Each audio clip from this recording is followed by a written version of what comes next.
Cela fait 2 mois que le Burkina Faso a entamé sa marche résolue vers la refondation.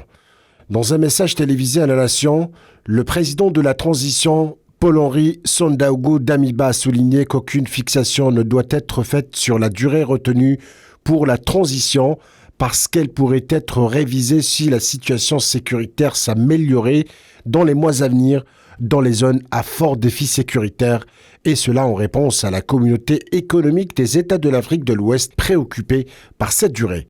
La durée de la transition, décidée de façon consensuelle par l'ensemble des forces vives de notre nation, tient compte d'une réalité qui est la seule vraie préoccupation du peuple burkinabé actuellement, à savoir la situation sécuritaire. Plus vite nous arriverons à juguler cette situation et plus vite nous amorcerons un retour à un ordre constitutionnel normal. Pour Paul-Henri Damiba, les motivations, les convictions et les idéaux n'ont pas régressé, mieux, ils se sont décuplés.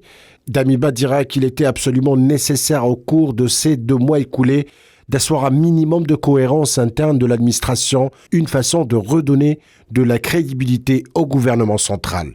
Nombre de nos concitoyens ont pu interpréter cette période comme un temps de latence ou même comme une déviation de nos objectifs et engagements originels.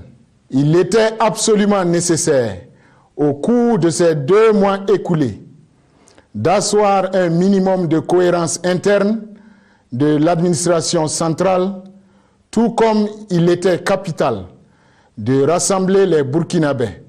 Le président de la transition a invité les partenaires du Burkina Faso et la communauté internationale à accompagner et à soutenir le peuple burkinabé dans sa lutte contre le terrorisme afin que soient réunies le plus rapidement possible les conditions d'organisation d'élections libres, transparentes et sécurisées.